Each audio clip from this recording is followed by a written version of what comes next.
Bismillahirrahmanirrahim. Alhamdulillahirabbil alamin. Wa sallallahu ala sayyidina maulana Muhammadin wa ala alihi wa sahbihi ajma'in, amma ba'd. Rabbi yassir wa la tu'assir, Rabbi tamim bil khair. Rabbana asrah lana sudurana wa yassir lana umurana wa umural muslimin wahlul 'uqdatam min lisanina yafqahu qawlana. Bisanadina al-muttasili ila imamil khatimatil hufaz al-imam Jalaluddin As-Sayyidi rahimahullahu ta'ala wa qaddasallahu sirrahu wa adama nafa'a bi'ulumihi wa barakatihi wa nafahatihi wa madadihi wa karamatihi fid darini amin. Kita lanjutkan yang kitab Jami' As-Saghir nomor hadis 6432 diriwayatkan oleh Imam Ibnu Jauzi dari Sayyidina Anas Ibnu Malik radhiyallahu anhu. Nabi sallallahu alaihi wasallam bersabda, "Kansul masajid,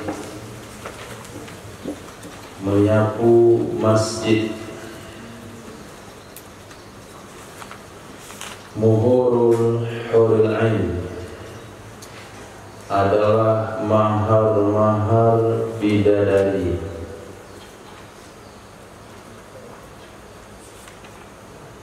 Kansul masajid, menyapu masjid, muhurul huril ain, mahar-maharnya bidadari. Orang-orang boleh berpandangan sinis kepada marbot-marbot yang menyapu masjid, tapi dia tidak tahu bahasanya setiap debu dan sampah yang disapu dengan sapu oleh marbot itu akan bisa menjadi mahar bidadari. Dan antum tidak bisa kecewa kalau tidak punya uang untuk melamar bidadari dunia. Cukup kutip sampah di masjid, itu sudah menjadi mahar bidadari di surga. Ternyata bidadari surga jauh lebih murah didapatkan, lebih mudah didapatkan daripada mahar bidadari dunia. Nah, maka banyak orang-orang yang bujangan itu tidurnya di masjid. Sayyidina Abdullah bin Umar, ketika kami masih bujangan, kami tidur di masjid. Dan juga sahabat-sahabat yang lain, Ahlus Sufa yang tidak punya keluarga, tidurnya di masjid. Maka mungkin saat kita masuk masjid ada sampah, kita kutip, sampah dikutip lagi, tapi pastikan jangan sampai tercecah juga dikutip, dimasuki kantong, nggak usah sholatnya. Ini orang tasawuf tanpa fikih, dia tahu hadis bidadari saja. Akhirnya tercecah, dikumpulin di tisu, dikumpul, taruh di kantong, sholatnya batal. Tapi kalau sampah yang lain nggak ada masalah, taruh di kantong sementara. Mungkin ada rambut, ada potongan tisu, tapi ingat jangan tisu yang ada darahnya, maka itu nggak sah sholatnya. Antum kan sering meninggalkan tisu berdarah di sini. Di mana antum duduk, di situ ada tisu, kayak orang istihadah. Nah, Hadis berikutnya Nabi sallallahu alaihi wasallam bersabda, "Kunu jadilah kalian fid dunya di dunia ini adyafan tamu-tamu." Jadilah kalian di dunia ini tamu-tamu. Kalau tamu memiliki enggak? Tidak. Tamu hanya memanfaatkan. Tamu tidak memiliki. Jadi posisi kita di dunia ini seperti tamu saja. Tidak perlu serba dimiliki, asal bisa dimanfaatkan. Tamu tidak punya kopi, tapi tamu bisa minum kopi. Tamu tidak punya kulkas, tapi tamu bisa minum es. Tamu tidak punya rumah, tapi tamu bisa tidur di kasur. Tamu tidak punya bantal, tapi tamu tidur pakai bantal. Nah, jadilah orang-orang yang memanfaatkan fasilitas dunia. Jangan hobi memiliki fasilitas. Hari ini manusia dihantui oleh hobi memiliki. Punya mobil 3, untuk bayangin itu apa?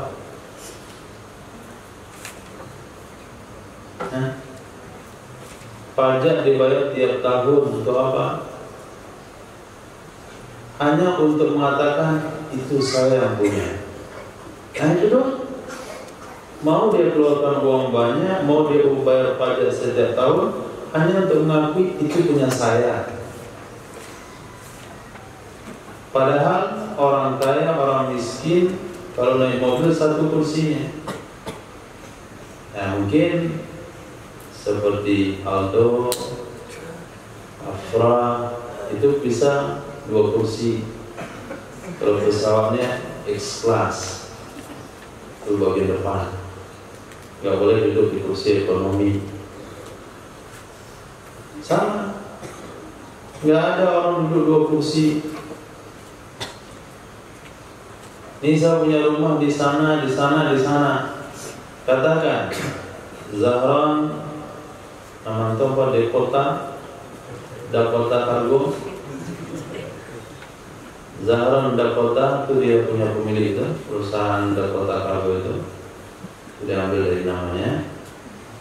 Zahran punya rumah di Jakarta, punya rumah di Surabaya, punya rumah di Padang. Kemudian Husain dia pergi ke Jakarta sewa rumah, homestay atau hotel penginapan. Pergi ke Surabaya dia sewa rumah, dia sewa homestay atau penginapan. Dia pergi ke Padang, dia sewa rumah, dia sewa homestay atau penginapan.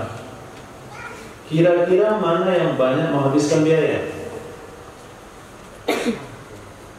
Nah, Zahra atau Husain? Zahra. Sementara fasilitas orang ini, mana yang lebih banyak dia punya? Mana yang lebih lengkap fasilitasnya? Husain. Dia datang kamar dibersihkan, dia pulang nggak tahu kamar kotor. Mau pintu dikunci atau dikunci nggak urusan. Tapi kalau Zahran pergi ke rumahnya Jakarta, dia datang awal, dia sapu dulu, nanti dia tinggal, dia tutup lagi. Pergi dia Surabaya, dia bersihkan dulu, kemudian dia tinggal, dirapikan lagi, cuci piring lagi. Kalau saya nggak selesai makan, ditinggal, ada orang cuci. Dia tinggal hanya bayar sekian uang saja. Dia nggak kena pajak bangunan. Mana lebih simpel? Padahal fasilitasnya sama. Zahran ke Jakarta memang tidur di rumah sendiri nggak bayar. Tapi siapa membersihkan rumah? Dari awal berapa uang dikeluarkan untuk pembangunan rumah? Berapa energi dikeluarkan untuk menjaga tukang bekerja? Berapa urusan PPPN, bayar pajak ini dan sebagainya? Apalagi urusan yang pereman kampung masuk semen dikena pajak lagi. Pesan enggak? Mana hotel yang bagus? Tinggal pilih. Nah, datang dibukain pintu, pulang diucapkan selamat, selamat, kemudian jangan lupa kembali lagi, terima kasih Bapak ya. Nah begitu hidup yang lebih sederhana. Antum naik angkot, pendakian tak biaya itu mati angkotnya. Antum turun bayar 2.000 rupiah Pak nih. Saya terburu-buru bayar 2.000 rupiah, jalan ke depan ya tempat lain. Mau urusan mau mati, mau mogok, mau kebakar, nggak urusan saya. Kemudian sampai di penurunan di situ di SPN, meletus lagi angkotnya keluar asap, untuk bayar 5.000 untuk turun cari angkot lain. Jangan ditinggalin angkot saya, nggak ada urusan. Hanya yang benar 5.000 rupiah selesai. Kalau antum yang punya, nah nggak bisa berangkat harus diselesaikan dulu. Kalau ditinggal cari orang lain. Kalau nggak bisa jalan sewa mobil untuk menggereknya. Nah itu kalau memiliki. Kalau tamu selesai minum ada urusan, gelas bersih atau nggak bersih, piring bersih nggak bersih, nggak ada urusan. Selesai makan cuci tangan lap selesai. Itu tuan rumah yang urus membersih. Maka Nabi bersabda, jadilah kalian tamu-tamu di dunia ini, memanfaatkan fasilitas, tidak usah terlalu hobi memiliki.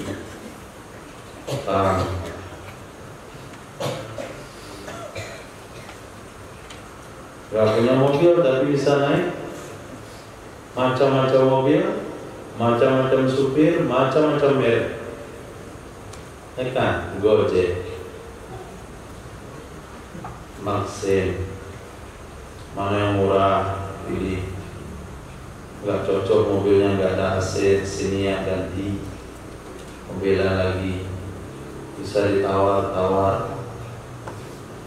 Nah dipanggil datang sampai tempat gak ada urusan, yang mau pulang menunggu terserah. Dia kena tangkap polisi, gak bawa SIM, gak ada urusan. Mobil rusak di jalan, gak ada urusan. Supir gak digaji, gak ada keluarkan biaya untuk bagasi. Santai sekali hidupnya. Nanti mau pulang pesan lagi, mobil yang lain lagi datang, diangkatin barangnya. Kalau punya mobil sendiri, angkat barang sendiri, cuci mobil sendiri, bisa dipahami. Nah, tapi kok celana dengan nggak ada orang tamu, dia tentu celana juga, celana milik sendiri. Ini sampai ke pondok gak punya celana, hari ini pinjam punya sebulan, besok punya sebulan. Nggak ada tamu itu pinjam celana ke rumah. Wattaqidul masajid buyutan, pengurus masjid. Nah, Nabi perintahkan, kamu larang, kamu siapa sih?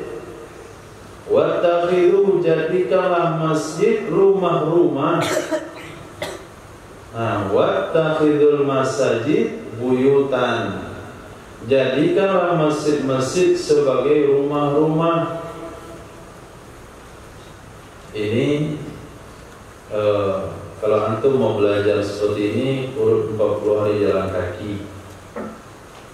Nah, di mana-mana abang itu tidur di hotel bintang 5. Tapi kalau antum ikut anak pang, antum tinggal di hotel Nusantara. Nah, di hotel di Indonesia, hotel Merah Putih. Nah, mana hotel Merah Putih? Pom bensin. Tuh Vespa yang sejengkal di tanah itu tidurnya pom bensin. Di mana tidur Pak? Di hotel Merah Putih. Bangga, hotel bintang 5. Cari aja bangunan yang sudut kubahnya itu ada bintang 5. Situ dia mereka tidur. Mandi di situ, tidur di situ, sholat di situ, makan di situ, baru super colok di situ. Nanti bayar 10.000.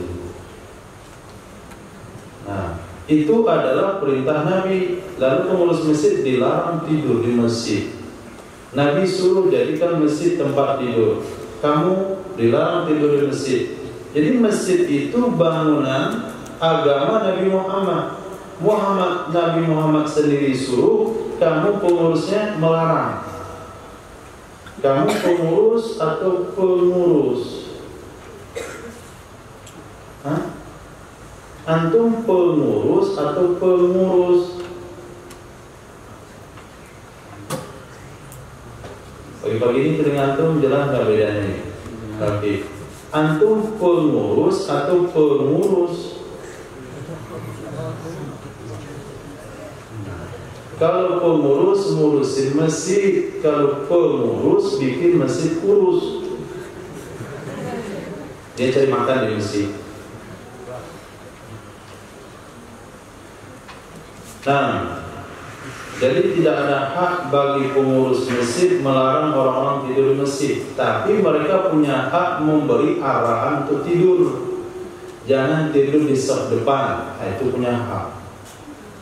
Jangan tidur di karpet yang bagian depan, tidurlah karpet bagian belakang. Itu punya hak. Tapi kalau untuk melarang sama sekali masjidnya dikunci, nah, sampai kita sholat di teras masjid, itu masjid orang dekat Payakumbuh itu, di atas bukit, tahu? Payakumbuh. Nah, kita mampir sholat isya, tidur sholat di teras, masjid dikunci. Kalau sekiranya pom bensin memberikan pelayanan 24 jam, kenapa rumah Allah hanya memberikan pelayanan sewaktu-waktu saja? Maka masjid tauladan itu salah satunya Ittihad. Nah, itu masjid tauladan, masjidnya para musafir. Ada disediakan tempat makan, parkirannya pakai atap. Nah, tempat mandi, WC terbuka 24 jam, bisa tidur di hamparan masjid. Yang mau tidur pula di dalam pakai AC itu kelewatan. Disediakan luas tempat di luar, mau tidur juga di dalam, kelewatan namanya. Charger disiapkan untuk mencolok rice cooker dan sebagainya. Masjidnya para musafir. Nah, itulah fungsinya masjid. Wattakhidul masajida buyuta wa'awidu qulubakum ar-riqqa. Siapkan hati-hati kalian untuk lembut, supaya lembut. Siapkan hati-hati kalian supaya lembut. Bagaimana hati supaya lembut? Nabi bersabda, jalisul fuqara, duduklah bersama orang-orang miskin, supaya hati kita lembut. Kita akan bersyukur kepada Allah karena kesusahan mereka itu lebih berat dari kesusahan kita.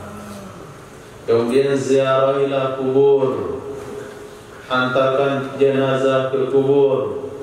Ziarahlah ke rumah-rumah sakit, menjenguk orang-orang yang sakit, supaya kita bersyukur dengan nikmat Allah. Nah, sekali-kali datang ke rumah sakit, jangan jenguk keluarga saja, tapi jenguk semua pasien, lihat saja.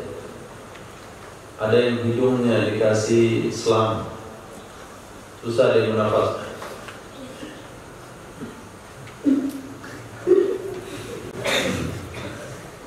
Antum enak kali nafas, santai, gak ada masalah, syukur. Ada yang kakinya hilang sebelah, kaki cukup, alhamdulillah. Ada yang matanya, ada yang gak bisa bergerak lagi, ada yang tumor di sini, tumor di situ, sehingga hati ini bisa menjadi lembut. Wa aktsir tafakkur, perbanyaklah berpikir dan menangis. Perbanyaklah berpikir dan menangis. Apa bedanya berpikir sama menghayal?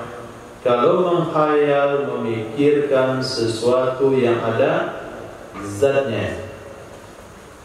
Itu berpikir makan mie goreng, cuma khayal namanya. Saya kepikiran nasi uduk, itu nama menghayal.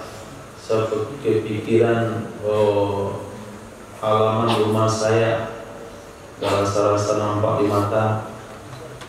Nah, nampak di mata halaman, kemudian dapurnya, dan rak piringnya, kemudian kulkas, yang paling nampak lagi TV di ruang tamu. Itu menghayal.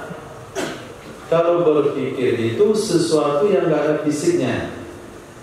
Nah, 7 tambah 7 kali 7 kurang 7 di kuadrat 7 berapa? Pikir. Kalau masuk kubur nggak ada kawan bagaimana? Tapi kalau meninggal sekarang dosa belum berjumpa malaikat maut mau bilang apa? Itu berpikir. Kemudian banyak menangis. Nah, banyak menangis. Yang banyak ngantuk, banyak menangis. Wala takhtalifanna bikumul ahwa. Wala takhtalifanna bikumul ahwa. Dan jangan sekali-kali menyalahi akan kamu oleh keinginan-keinginan. Jangan sekali-kali menyalahi akan kamu oleh keinginan-keinginan. Artinya keinginan kita jangan sampai menantang kita. Berarti kita sama keinginan berbeda. Betul. Kita dengan keinginan itu beda. Nah, hari ini antum bisa bedakan enggak antum yang sesungguhnya dengan nafsu? Bisa membedakan? Antum siapa, nafsu siapa? Bisa dibedakan? Nah, itulah susah. Pada terikat. Oke, lihat hadisnya baik-baik. Jangan sekali-kali kalian disalahi, ditantang, berbeda pendapat dengan keinginan-keinginan. Berarti kita dengan keinginan itu dua perkara yang berbeda. Kedua-duanya memberikan bisikan ke dalam hati. Nah, siapa kita dan siapa keinginan? Kita itu siapa? Kita siapa? Nah, pagi-pagi gak jalan. Irfan, itu siapa? Orang. Coba antum tunjukkan mana yang antum itu sendiri. Hah? Mana? Mana? Tunjukin mana? Mana? Coba mana? Tunjuk. Ditunjuk. Itu dada. Bukan antum itu dada antum. Antum mana antum? Mana?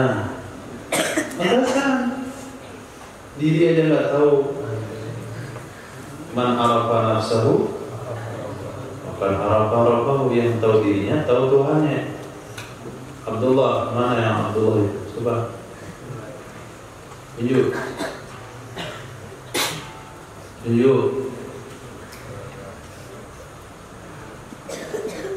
Nggak tahu. Banoran, mana Banoran? Tuh, sono Banoran. Petir.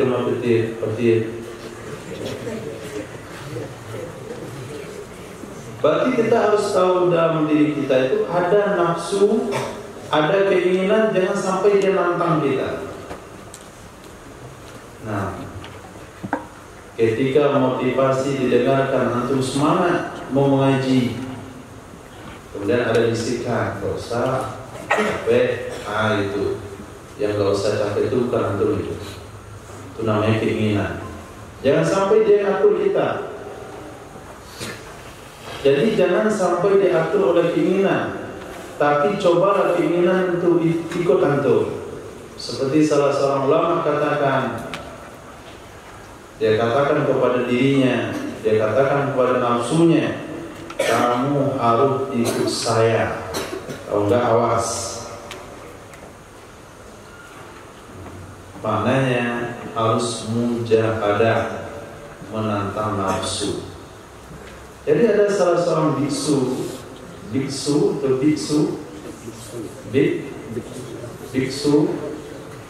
ketika dia diajak untuk masuk Islam, langsung masuk Islam. Kamu bingung, kenapa kamu langsung masuk Islam? Kamu kan pemuka agamamu. Dia katakan, saya sudah bersumpah untuk menolak nafsu saya. Saya tidak pernah ikut nafsu saya. Ketika kamu ajak saya masuk Islam, saya menolak. Nafsu saya menolak, saya menantang dia. Kata dia jangan, saya bilang iya. Maka banyak bisu-bisu itu bisa terbang, karena dia tidak pernah mengikuti keinginannya. Itu ajaran mereka. Dia berusaha menantang nafsunya. Ketika dia ajak masuk Islam, langsung dia masuk Islam. Dan itu adalah ajaran agama. Man khafa maqama rabbih wa nahan nafsa 'anil hawa. Tabnuna ma la taskunu. Kalian membangun sesuatu yang kalian tidak tempati.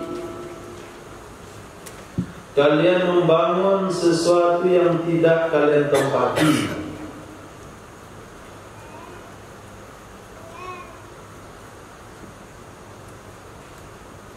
Yusuf Papai. Mana Yusuf Papai? Antum bersaudara berapa orang? 3. Kamar di rumah berapa orang?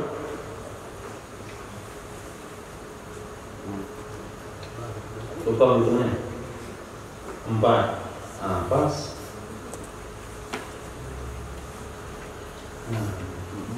Ya ada orang kamarnya banyak, orangnya sedikit. Badannya sendiri, rumahnya 2. Dia bangun sesuatu yang tidak ditempati. Maka tata ruang rumah bagi Islam, bagi orang Islam, itu sesuai dengan keperluan keluarganya. Tidak ada tempat yang tidak ditempati. Tidak ada tempat yang tidak ditempati. Nabi bersabda, kalian bangun sesuatu yang kalian tidak tempati. Jangan sampai hal itu terjadi. Wa tajma'una ma la ta'kulun. Kalian mengumpulkan sesuatu yang tidak kalian makan. Kalian mengumpulkan sesuatu yang tidak kalian makan. Antum pernah lihat orang sibuk di kedai? Tapi lo pernah lihat? Sampai dia tertunda makan siang, dia makan ke jam 3. Ini beli barang grosir ke kantin, tertunda makan siangnya sampai jam 3. Itu apa? Dia cari uang untuk makan. Pas dia cari uang sampai gak bisa makan. Kalau kita pikir-pikir aneh orang di mana-mana cari uang untuk makan, dia gara-gara cari uang gak sempat makan. Jadi kamu cari uang untuk apa? Karena hari ini gak makan, besok gak makan, bulan depan gak makan, terlambat makan, akhirnya kamu penyakit. Naik lagi penyakit di atas itu. Dia dirawat di sini, rawat di situ, rawat di sini, rawat di situ. Habis uangnya, sembuh badannya, kembali ke nol lagi. Jadi hidupnya itu membingungkan. Aneh. Dia cari air untuk mandi, dia nggak mandi. Dia beli baju untuk dipakai, baju kagak dipakai. Dia cari uang untuk makan, sedang mencari uang nggak sempat makan. Nah, wa tajma'una ma la ta'kulun. Nah, ini kira-kira untuk hidup sampai usia biasa dalam tabungan itu udah 1 M misalnya, itu kalaupun nggak cari uang nggak akan miskin lagi sampai mati, nggak usah kerja lagi, habisin dulu yang ada, baru cari lagi. Kecuali kalau tujuan pencarian itu untuk menambah fasilitas ibadahnya, menyantuni anak yatim dan sebagainya. Wa ta'muluna ma la tudrikun. Kalian mengangan-angankan sesuatu yang tidak akan kalian dapatkan. Kalian mengangan-angankan sesuatu yang tidak akan kalian dapatkan.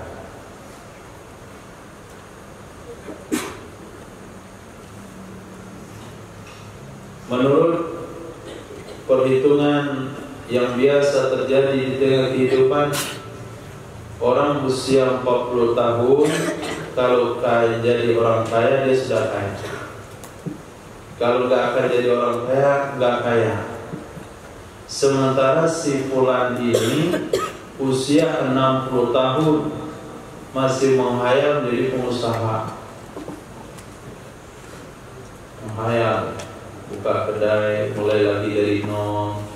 Usia sudah 60 tahun, insya Allah 2 tahun lagi akan berkembang, 5 tahun ke depan buka cabang, 7 tahun ke depan buka 1 lagi, pada usia 32 tahun lagi. Nah, jadi menghayalkan, merancang sesuatu yang kita tidak akan dapatkan. Nah, itu mungkin agak sulit untuk pahami, karena itu adalah rumus kehidupan. Sementara antum belum hidup. Kunu lil ilmi ru'ah. Ini bagi pelajar. Jadilah kalian bagi ilmu itu penjaga-penjaga.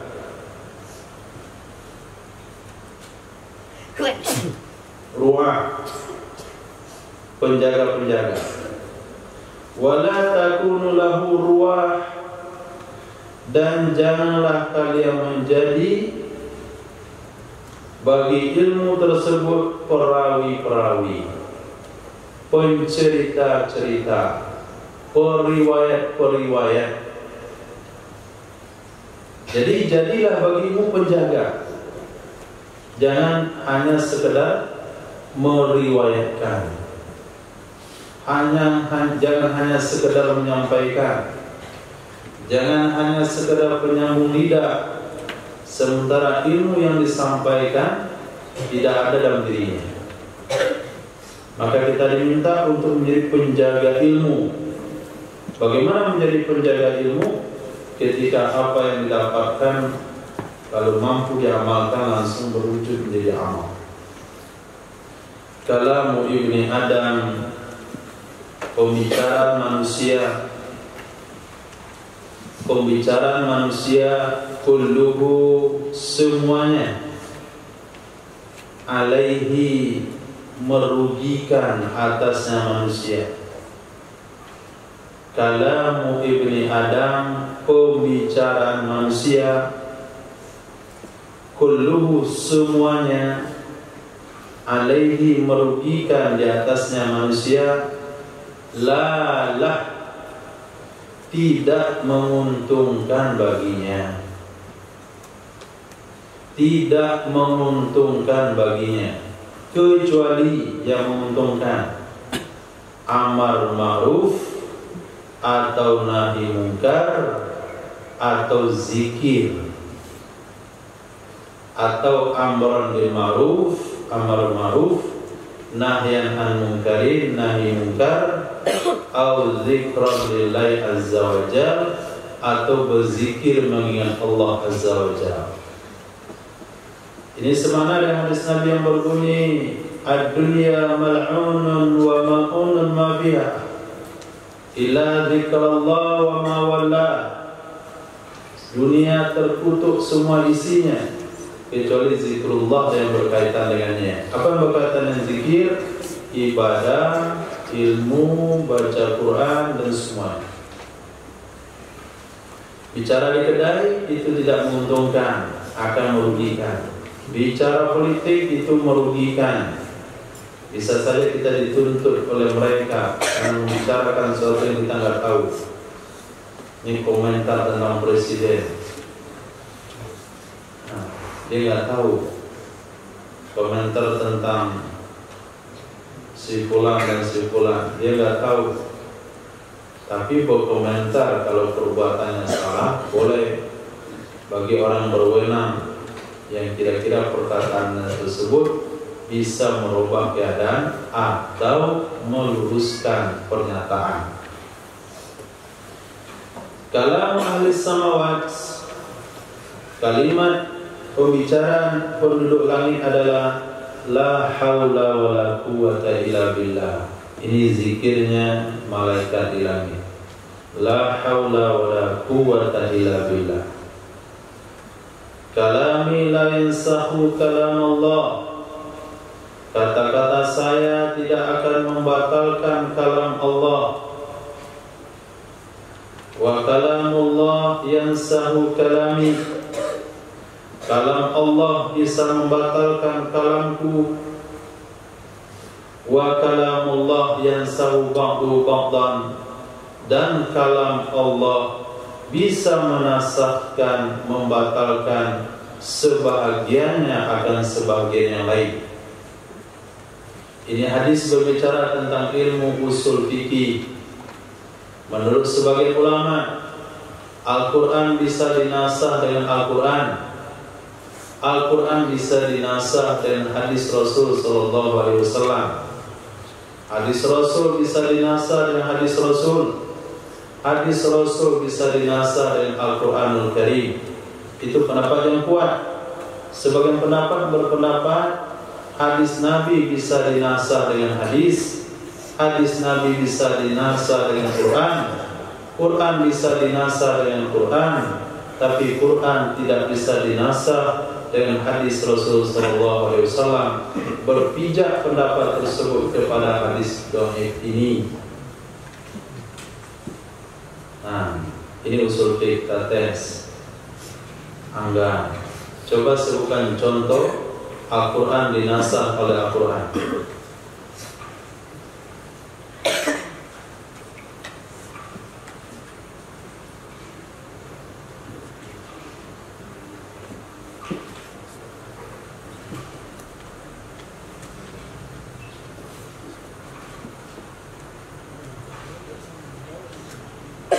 Al-Quran dinasah oleh Al-Quran.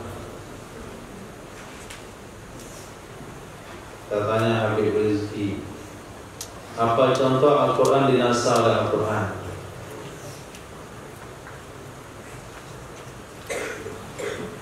Sama jawabannya antara Angga dan Habib Rizki.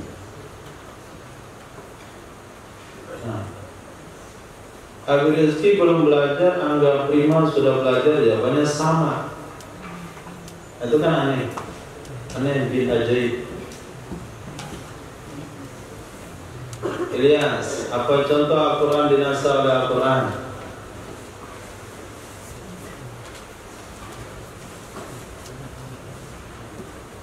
Sama. Zahran sama. Afri sama. Zumardi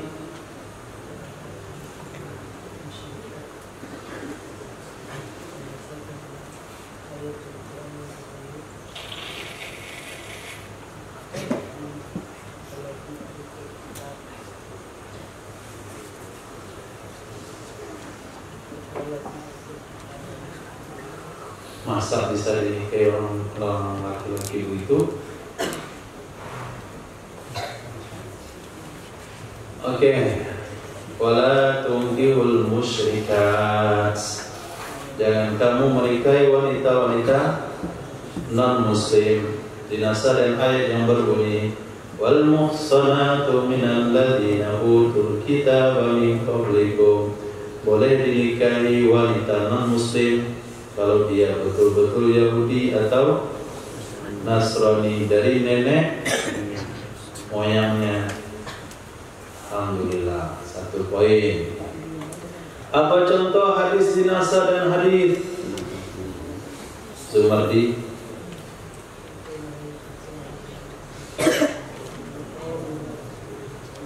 Apa?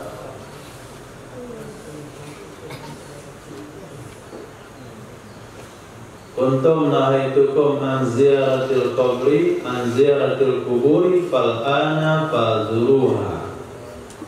Dulu aku larang kalian ziarah kubur, larang. Sekarang dinasah, ziarahilah. Apa contoh Al-Quran dinasah dan hadis? Jumardi.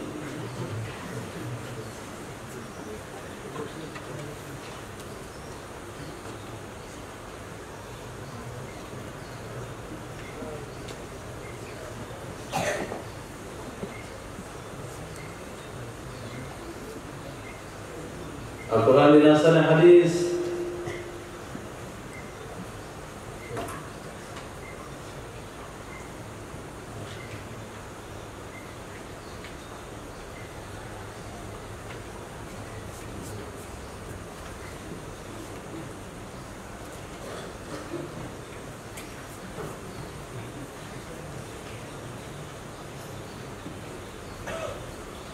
Al-Quran dinasah dan hadis.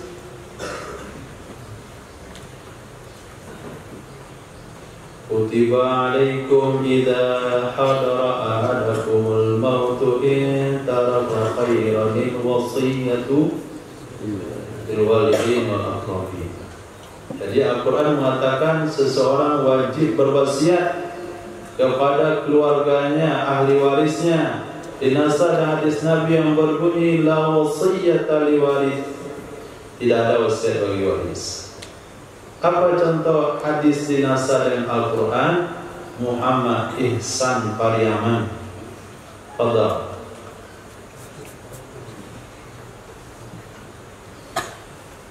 Hadis dinasah dengan Quran.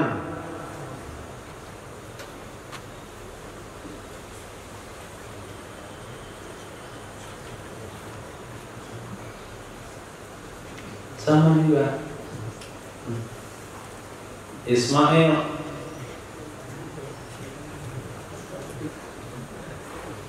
Sama juga. Umar. Sama juga. Irfan.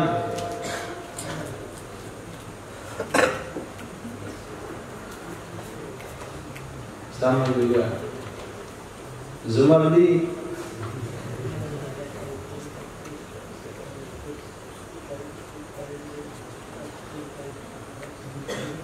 Apa itu dibaca? Kalau bahasa Jepang, Islam, istiqbal dari Baitul Maqdis, Qawali wajhaka satral Masjidil Haram. Nabi menghadap ke Baitul Maqdis salat itu dengan hadis apa? Hadis apa? Hadis perbuatan dinasah dengan Al-Quran. Qawali wajhaka satral Masjidil Haram. Nah, dan begitu dia tidak pula ke tahfiz.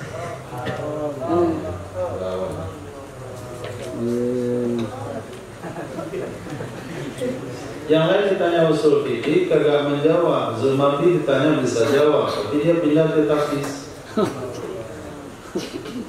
Oke, alhamdulillah. Nah, itu contoh usul fikih nasih mansukh. Oke, karena materi kita nggak banyak, kita sambung lagi. Al-Quran tersebut ada di nasakh kalimatnya, tapi hukumnya tetap berlaku. Ada di nasakh hukumnya, tapi kalimatnya tetap ada di Quran. Ada di nasakh hukumnya, di nasakh pula kalimatnya. Ada 3 macam. Tahu juga? Nah, pertanyaannya, apa contoh yang Al-Qur'annya, yang kalimatnya masih ada, tapi hukumnya sudah dinasakh. Apa contohnya? Kalimatnya ada tapi hukumnya tidak berlaku. Apa contohnya?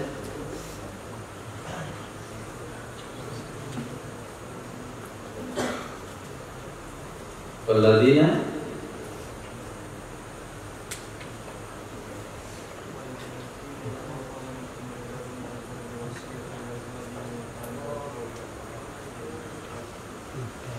orang-orang yang meninggalkan orang-orang yang meninggal suaminya, maka wajib menjalani iddah selama 1 tahun. Itu dinasar dengan Al-Quran, walladzina yatawaffawna minkum yazaruna azwajan yatarabbasna bi anfusihinna arba'ata asyhurin wa asyra. Itu contoh Quran, nasar yang Quran. Ada yang jelas ayat yang tadi dinasar, hukumnya ayatnya masih ada. Kemudian ada pula dinasar ayatnya, hukumnya masih berlaku. Contohnya, asy-syaikhu wasy-syaikhatu idza zana farjuhuma al-battata. Ada pula dinasah hukumnya, dinasah pula ayatnya.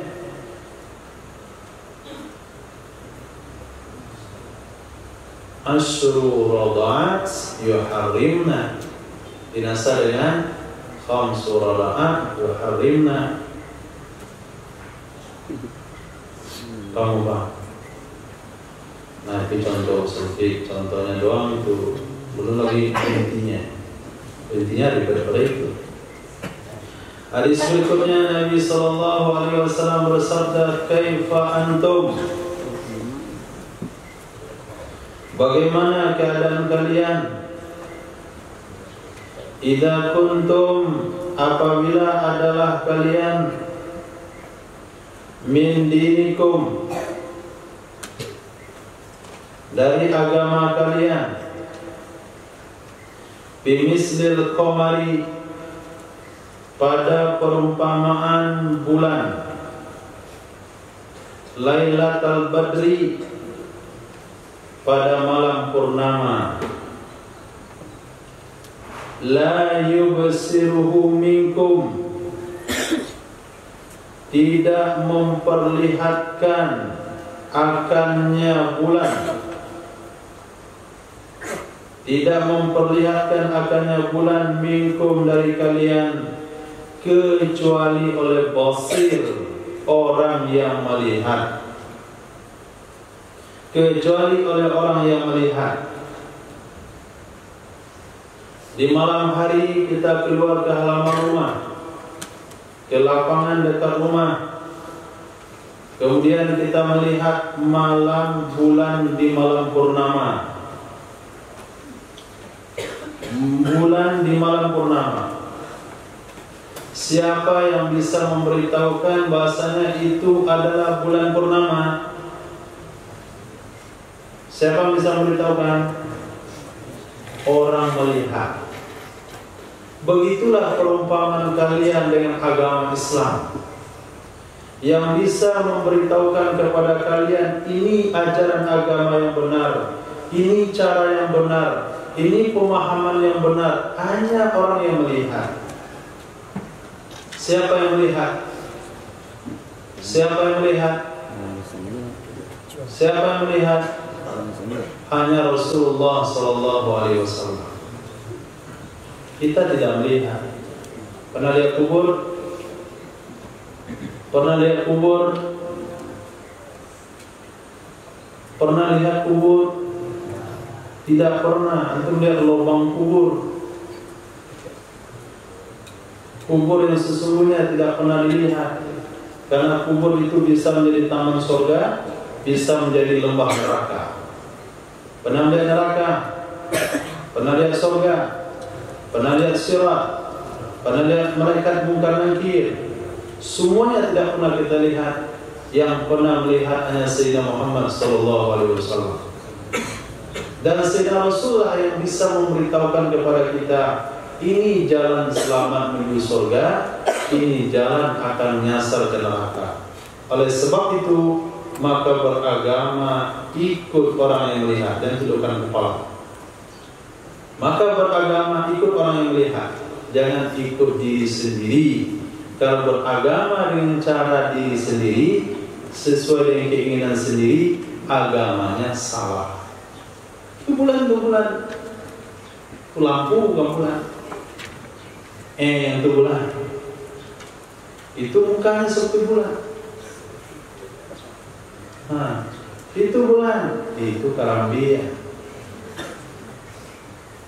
Sembarang tunjuk aja bulan. Sama dengan orang buta, ajar-ajar rekreasi ke kebun binatang. Sekarang orang-orang buta itu akan diperkenalkan gajah. Di depan bapak-bapak semua itu adalah gajah. Silakan Bapak. Nah, ada satu orang meraba, semua orang meraba bagian gajah. Diraba, selesai. Ditanya, gajah itu seperti apa? Runcing. Runcing licin. Besar ke pangkal, kecil ke ujung. Salah kamu gajah itu. Gajah itu kayak peralon, melingkar, agak besar. Ini salah lagi. Gajah itu lebar kayak kipas. Kamu juga salah. Gajah itu kecil kayak cemeti. Salah. Gajah itu seperti buah pepaya.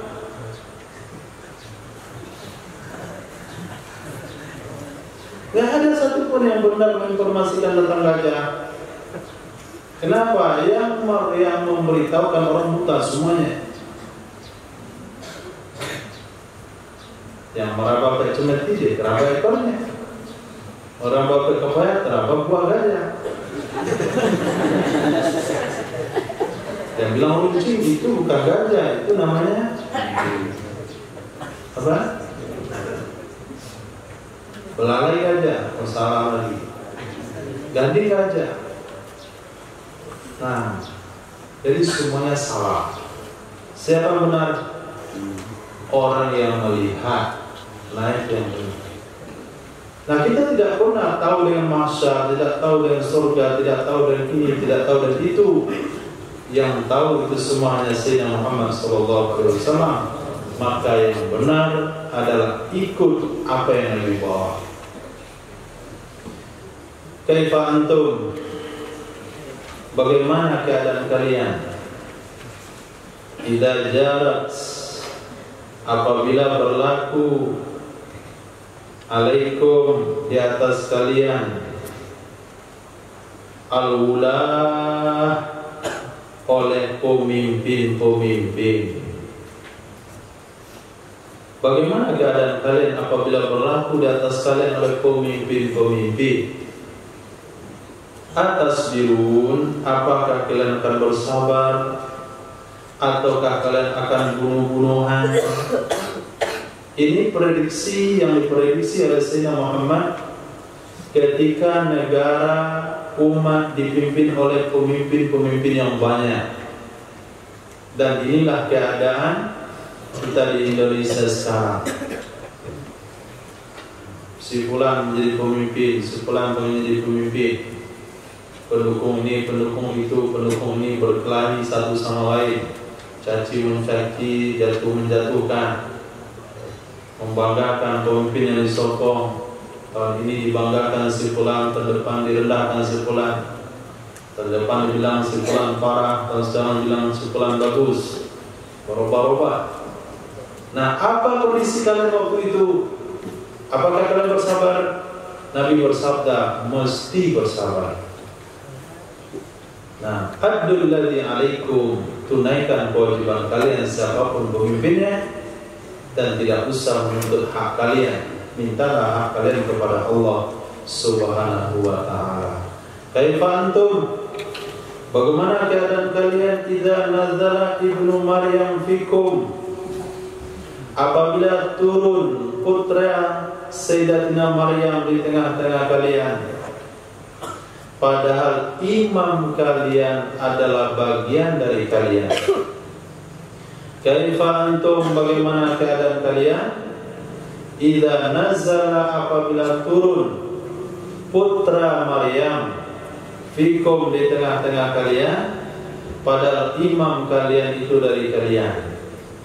Jadi satu saat nanti khalifah dari Quraisy, namanya seperti namaku, nama ayahnya sama dengan nama ayahku, dia bagian nasab keturunan aku, yaitu Muhammad bin Abdullah Imam Mahdi Al-Muntadhar.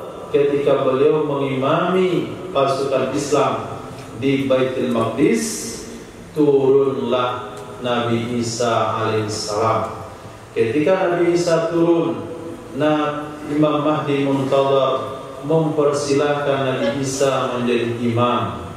Dan saat itu apa kata Nabi Isa alaihissalam? Tidak, kamu yang menjadi imam, karena sholat ini diiqomahkan untuk kamu. Nah, jadi pertanyaan di sini itu jawaban yang dibuang, dalam hadis yang lain ditemukan jawabannya. Jadi prinsip kita harusnya adalah mengikuti imam yang sudah ada sebelumnya. Kaifa anta ya Uwaimir, bagaimana kondisimu wahai Uwaimir? Uwaimir itu tasghir dari Amir. Idza qila laka yaumal qiyamah, apabila dikatakan kepadamu pada hari kiamat, apabila dikatakan kepadamu wahai pada hari kiamat, alimta, apakah kamu tahu? Au jahilta, atau kamu enggak tahu? Fa in qulta, maka jika engkau katakan alimtu, aku tahu, kilalaka, akan dikatakan kepadamu, famadza amilta bima alimta, maka apakah yang telah kamu amalkan pada sesuatu yang telah kamu tahu? Famadza, maka apakah amilta yang telah engkau lakukan, fima alimta, pada sesuatu yang engkau tahu? Wa in qulta, jika engkau katakan jahiltu, aku enggak tahu, maka akan dikatakan kepadamu, fama kana azruka, maka apakah alasanmu? Maka apakah alasanmu tentang perkara yang kamu tidak tahu? Ala ta'allamta, kenapa kamu tidak belajar? Nah, ini jawabannya. Sebahagian yang ada di benak saudara-saudara kita, kata dia lebih baik kita nggak belajar. Karena kalau belajar, tahu, lalu nggak diamalkan, berat azabnya. Akhirnya nggak mau hadir masail. Karena kalau hadir masail, banyak yang harus perbaiki. Gak mau bertanya kepada ulama tentang usaha yang sedang dijalankan, jangan tanya-tanya. Jadi kalau tanya-tanya berat kita jadinya. Jadi memilih tidak bertanya, angkat kepala. Memilih untuk tidak bertanya. Nah, apakah benar sikap untuk tidak tahu itu? Biarlah nggak tahu, biar nggak banyak urusan. Ternyata ini jawabannya ada dalam hadis Nabi. Uwaimir, di akhirat kamu ditanya oleh Allah, Razak, kenapa kamu lakukan itu? Kamu tahu dosa itu atau enggak tahu? Kalau kamu bilang, saya tahu ya Allah itu dosa. Kalau tahu itu dosa, kenapa enggak kamu amalkan sesuai yang kamu tahu? Kena lagi. Tapi kalau dikatakan, saya enggak tahu itu dosa ya Allah, apa alasanmu kamu kalau kamu enggak tahu itu dosa? Kenapa kamu enggak belajar? Jadi mana yang bisa menyelamatkan? Mana yang bisa menyelamatkan? Ya Karim, ayam sudah berkokok, otaknya juga belum berjalan. Bagaimana kondisi yang bisa memakan di akhirat? Apa solusinya selamat dari tantangan ini? Hah?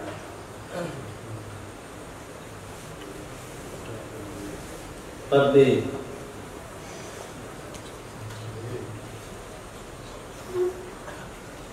Abrar.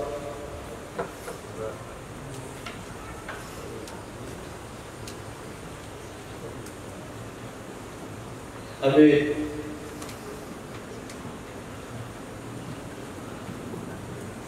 Ya Wahab, ya Karim. Gua nih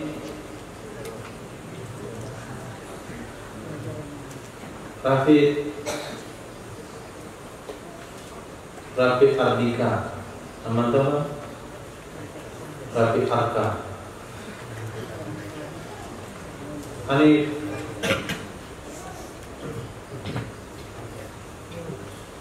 Rehan Syah,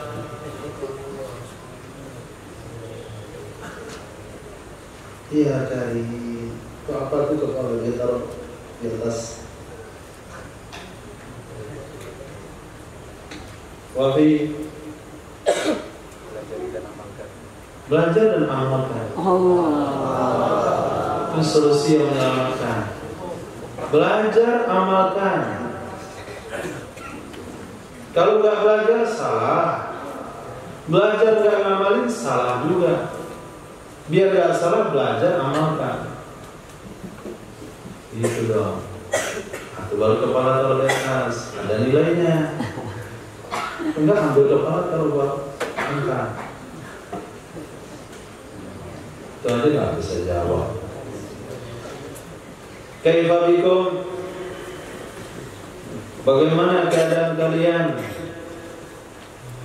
Idza kuntum, apabila adalah kalian, min dinikum, dari agama kalian, karu'yatil hilal, seperti melihat anak bulan.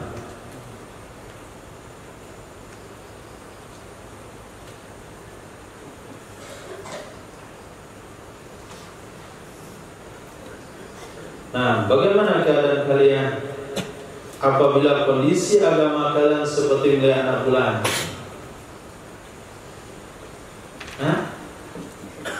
Tahu melihat anak bulan? Besok lakukan ru'yatul hilal, tapi sayang tempat kita nggak ada tempatnya. Lihat bulan, kemudian mana bulan itu? Sepulang katakan itu bulan. Mana itu? Itu di bawah di dekat awan. Dan dia lama-lama yang gak juga. Antum percaya gak sama orang yang kasih tahu itu bulan? Kalau percaya puasa besok. Kalau percaya gak wajib puasa.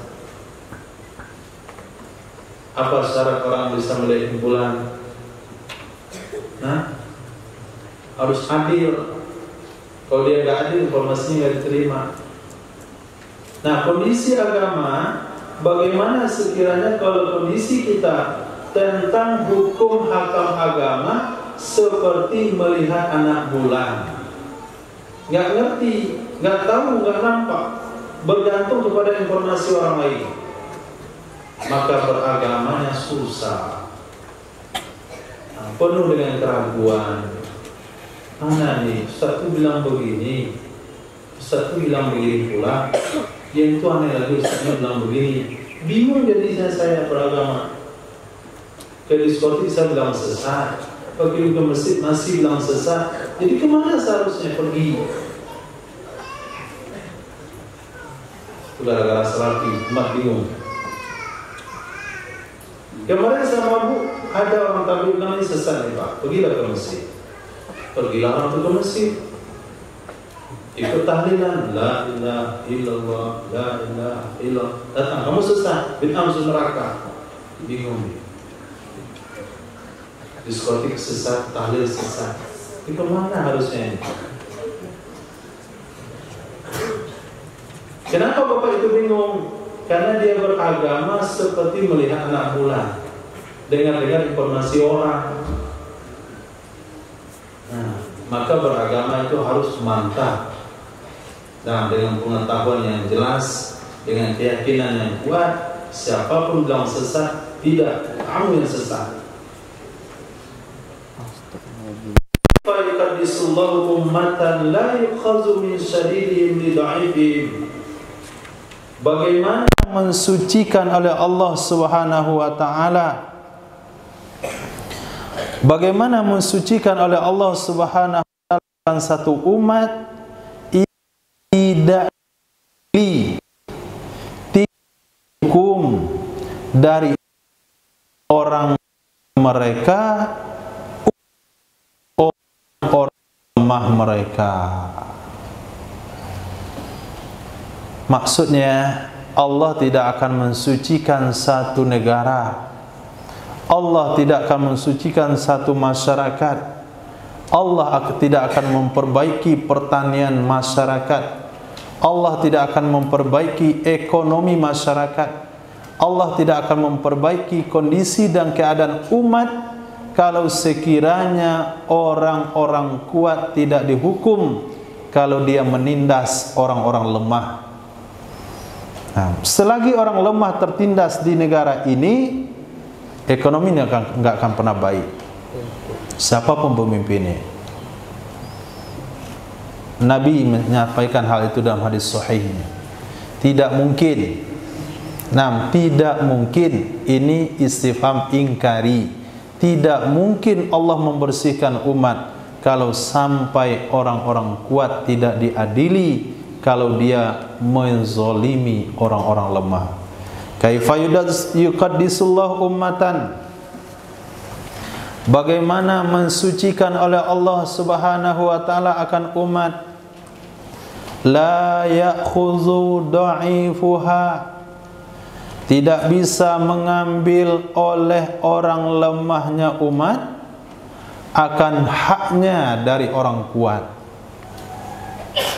Tidak bisa mengambil oleh orang yang lemah di antaranya umat akan haknya dari orang yang kuat. Wa huwa ghairu mutaqta. Naam, wa huwa ghairu mutaqta. Apa itu? Dengan fathah ta dari tanpa ayusiba. Nam, dari tanpa menghukumnya, itu mutaqta. Mutaqta ini adalah bahasa daripada sikap.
Maaf, orang lemah tidak bisa mengambil haknya daripada orang kuat tanpa ada hukuman. Jadi orang kuat mereka merajalela mengambil hak umat, hak masyarakat, gak ada hukum sama sekali. Masuk penjara katanya 6 tahun dan penjara cuma 6 hari. Dia nampak katanya dalam penjara, makan restoran di situ. Katanya si fulan sudah di penjara, nampak di rekreasi di situ. Si fulan katanya penjara tapi nyantai di Bali. Nah, kalau seperti ini kondisi umat, Allah tidak akan pernah membersihkan umat itu dari musibah. 3 hadis terakhir. Kaifa wa fakil, bagaimana kalau sudah dikatakan, ini tafakur yang bisa jawab. Bagaimana kalau sudah diperkatakan? Coba jelaskan, Abu Bakar.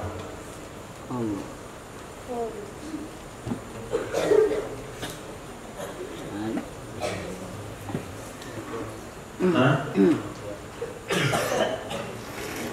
Apa? Pengaduan siapa?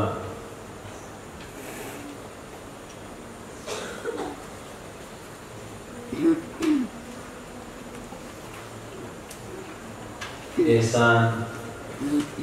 Bagaimana sudah dikatakan?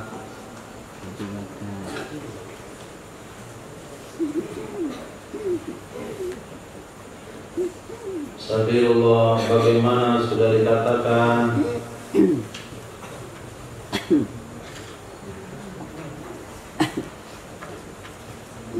Ismail, bagaimana sudah dikatakan?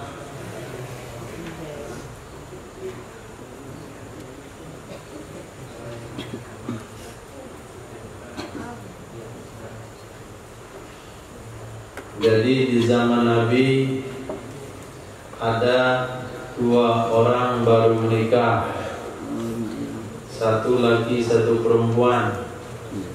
Kemudian kedua-duanya ditemui oleh nenek-nenek. Kalian berdua nggak boleh kawin. Kalian adalah saudara susu. Aku yang nyusuin kalian dulu waktu bayi. Datanglah laki-laki ini kepada Rasul, ya Rasul, saya baru kawin. Datang pula nenek-nenek mengganggu kondisi kami. Dikatakan kami saudara susu. Dia yang nyusuin. Apa yang harus saya lakukan?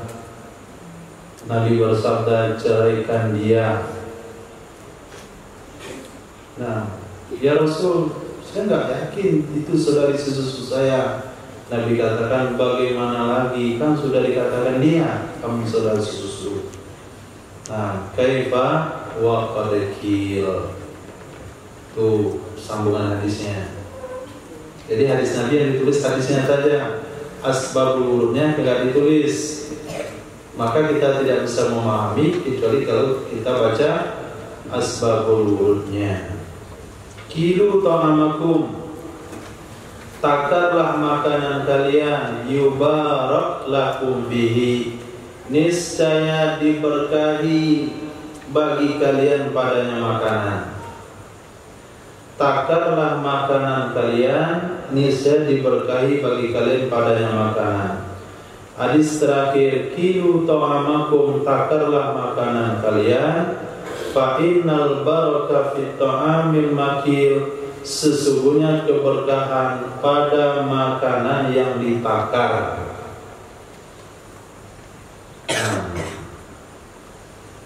Maka masa beras itu bukan asal ambil, tapi ditakar. 1 periuk berapa gayung, kemudian ada sisa dikurangi lagi, ada sisa dikurangi lagi, pas habis nasinya cukup, paskan di sana takarannya. Kemudian makan itu juga ditakar bagusnya. Maka yang kenapa rumah makan Padang di mana-mana itu maju? Karena makanannya ditakar, kayak tempurung. Nah, pakai itu 1 onggok, 2 onggok. Praktek kenapa banyak yang rugi? Karena nggak pakai takaran. Masuk nasi uduk, sebagian ini banyak, sebagian ini sedikit. Ini lagi pakai sendok, hidangin. Kadang-kadang piringnya kecil, udah banyak bentuknya. Kadang-kadang piringnya besar, sedikit bentuknya, tambah lagi. Akhirnya harus kejual 50 porsi, ketemu 45 porsi. Gara-gara nggak ditakar. Nah, coba warung Padang. 1 gunung makanan pertama, tambah 1 gunung lagi, tambah gratis, tambah 1 gunung lagi, tambah berbayar. Jadi mereka sama semuanya. Mau si A, mau si B, mau si C, piring kecil, piring besar, itu ukurannya sama. Maka itu makan diberkahi. Dan antum makan juga kalau sekarang aman. Karena perut antum tuh usia 30 ke bawah itu aman. Makan apa saja, berapa saja, kapan saja, nggak apa-apa. Tapi coba usia dia sudah 50 tahun, makan pakai nampan, keluar 40 hari, pulang sakit. Kenapa? Makan sebelum tidur, makan pakai nampan. Isi banyak-banyak ada kawan. Habisin, jangan mubazir. Yalah. Bisa habisin, jangan mubazir. Habisin, jangan mubazir. Akhirnya pulang sakit gula. Nah, seperti kawan-kawan kita di sini, diantaranya itu harus ditakar makannya. Nah, saudara kita ada makanan semua, punya A. Nah, inisialnya A. Nah, itu makanannya ditakar. Nah, 2 cangkok setiap hari. Sahur 1 cangkok, nanti buka 2 cangkok. Nah, itu sempat pakai rice cooker, pakai piring besar, udah nggak tahu. Lama-lama jadi masaid. Pakai gamis, pakai jubah, pakai sopan, badan besar. Nah, silakan Syekh. Oh ternyata itu baru pengawal Syekhnya. Syekhnya mana itu yang kecil kurus belakang.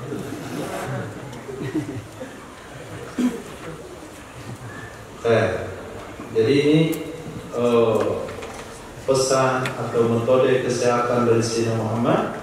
Kalau makan itu ditakar dan itu akan mendapatkan keberkahan sehingga kondisi khususnya tidak berubah. Alhamdulillah, cukup insyaallah. Ini pertemuan sementara terakhir